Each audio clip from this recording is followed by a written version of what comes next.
Today we're going to replace the catalytic converter and exhaust manifold on a 2012 Ford Fiesta.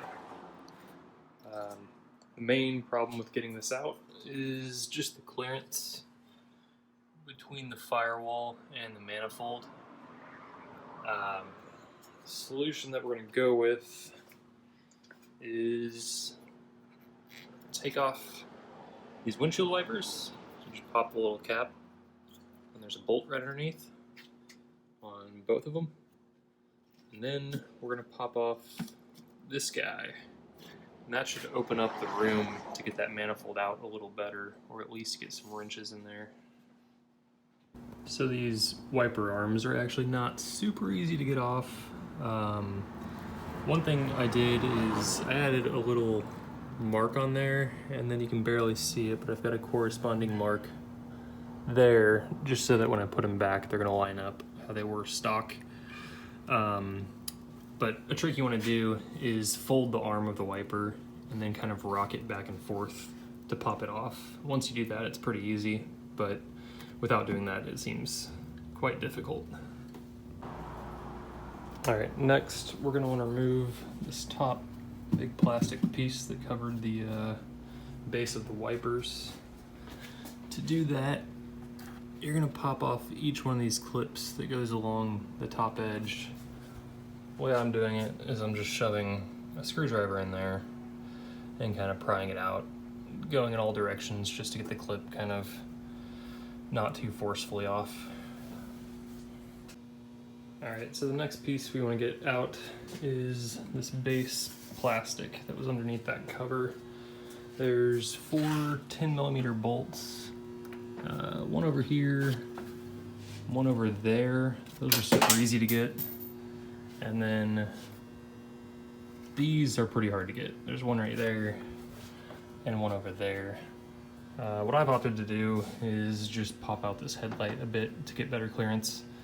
If you have like an angled, small, low clearance wrench, you might be able to get it in there. But yeah, I'm a little impatient, so this seems to work too. Next, we're gonna get the O2 sensor. It's the upstream O2 right there. You may, if you don't have the tool for it, you may want to get the heat shield off first and then work under it. I got this little tool from, I think it's from AutoZone, and it's just a little socket that slips over the wire and drops down in there, and then you put a 1/2-inch extension in there, and it makes it real easy to get out. So I would, you can spare $10, or I don't remember exactly how much it was, but it's definitely worthwhile if you ever find yourself in a similar situation. All right, for the heat shield, we've got 2 10mm bolts on top, and then you've got 2 more that sit in an angle. They're a little tricky to get, but I didn't have much of a problem with it, honestly. Maybe depending on where you live or how old your car is, it may be a little harder, but I think it should be pretty good to come out. So our heat shield is off. It was a little tricky to kind of pry out, but you know, just be careful about the electric connectors. This guy, and you can kind of just wiggle it out eventually. But I think this is where it gets hard. We've got 5 bolts. I've got the new one out to kind of reference. We've got 1, 2, 3, 4, 5. And those are gonna be the ones that we have to get out. I think what I'm gonna do is use some PB Blaster, maybe do a couple sprays of that, and give it a shot afterwards, just to see if that helps at all. I think the worst part is you can't really get an impact wrench in there. The thread bolts are kind of long. Let's see if we can show one. There we go. Yeah, so they look like that. I believe that's a 15. They might all be 15s. I think there was one in there that felt like maybe a 13. But yeah, we'll spray them down and see how that goes. Okay, so I got all the exhaust nuts off of the manifold that connects directly to the engine. Can't see much back there, it's pretty tight. But I'll go over to the manifold that's off and show you. So they are all 15 millimeter, except for the center one is a 13 for some reason. I was able to use just a standard box wrench on the top 1, 2, 3. For these bottom two, I had to go get a deep socket. This is actually an impact. I just used it on a standard wrench though. But this one's maybe 3 inches. I think if you had 2 inches, you'd be fine. And it's not only to clear the stud, but also to clear this little heat shield bracket. So I think once you get the PB blaster on there and then use the right wrenches, it's really not too bad. Okay, now we're underneath the car and we're gonna need to loosen that bolt and that bolt.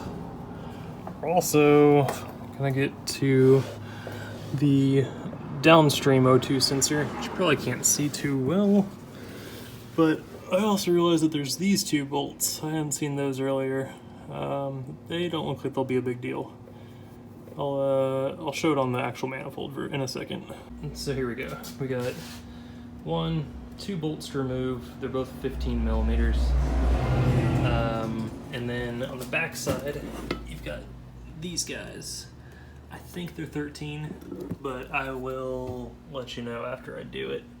And then your downstream O2 sensor is right here. Okay, so I got all those out. The 2 on back, those 2, were no big deal really. I just wrenched on them with a socket wrench. These 2, oh man, those were not easy. I soaked them in PB Blaster. I used just about all the strength I've got to try to wrench them off, and they weren't budging. I ended up taking a Sawzall and basically just cutting the base of them until they broke off. You know, I think a torch would have worked just as well, if not better. Otherwise, I don't know what you could have done. I think if you had a lift or just higher clearance, you could put a breaker bar on there potentially, but they really just didn't feel like they were budging. I mean, this is like normal exhaust bolt and nut kind of stuff, so it's nothing unusual, but for me, that was definitely the trouble area so far. Alright, this is where it starts getting kind of weird, and if you're anything like me, this is where I initially thought maybe I'm not going to try this myself. But here we are. I think it's going to be alright. The first thing we did was just pull this reservoir out. And that was surprisingly easy, if not like the easiest thing you could ever do in this car. You see these clips, there's one here, and I think that one right there. And they just slide over this bracket and this bracket. So you pull it up, and you're gonna have to kind of maneuver it around this guy, which it's a soft hose, don't worry too much about it. Just pop it out and then set it like this or whatever you feel comfortable with. Then next, you're going to take off, there's a bolt here, and a bolt here. Before you do this, you want to take a jack and put it under your car. I think this is where maybe some people are gonna disagree with my method, and that's fine. I do understand the risks here, but I've got the motor supported by the jack just at the bottom there. You know, it's got the other motor mount holding it as well, so I feel like it's not the riskiest thing. But anyways, got it supported there. Taking off this bolt, this bolt, this bolt. You'll notice that this actually has a stud in it. This one did as well, but the stud came with the nut. And I'll just put it back with the stud in it, so not a big deal. But yeah, we're gonna take this and just remove it. Now your engine is free floating on one side. Set that over there. And what I'm gonna do is I'm gonna take a ratcheting strap and put it on, I think right here, this little cast piece. I'll have to look into that in a second. And then over here on this hinge support. and I'm just gonna let that hinge it forward enough that I can get space to pull the catalytic converter up and out the top.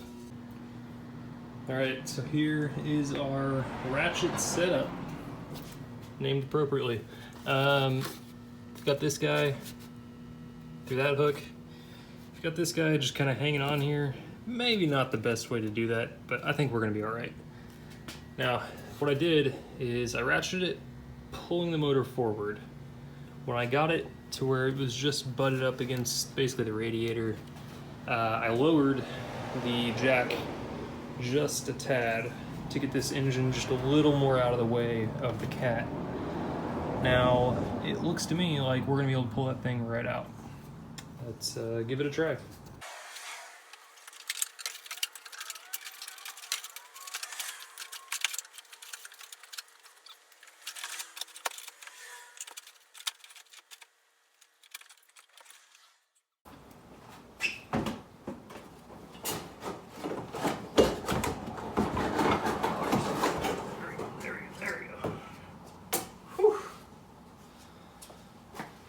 It's a boy.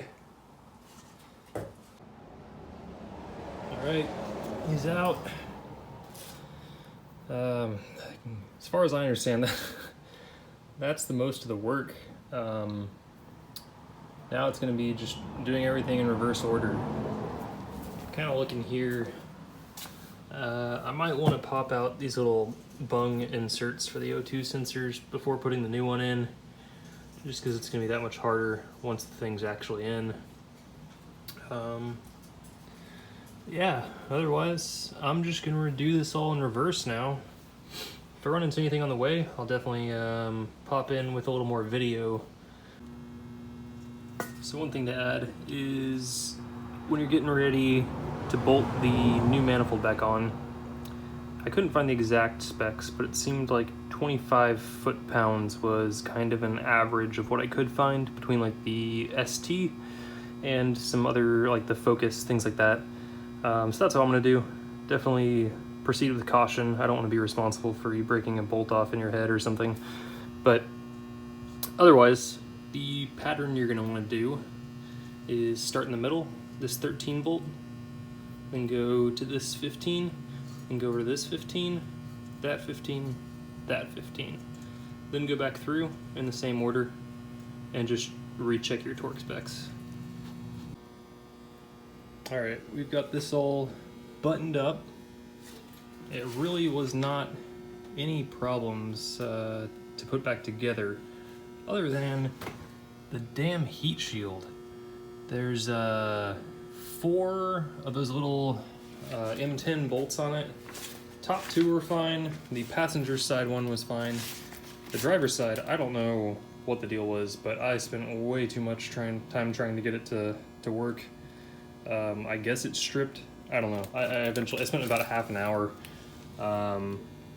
One thing I definitely would have done differently is pre-fit that heat shield on there, because it does seem like it kind of forms to the shape of the manifold. But anyways, now we're gonna follow these instructions and do the proper break-in period.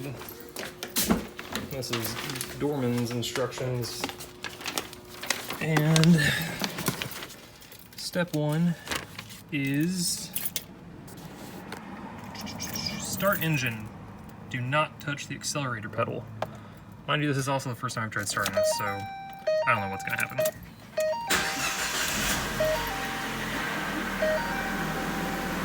Okay. Idle the engine and allow it to warm up slowly. After 5 minutes, increase the engine speed to 25 RPM, 2500 RPM. All right, I'll give it 5 minutes. All right, we're about 5 minutes in, and now we're gonna hold it at 2500 RPMs for 2 minutes.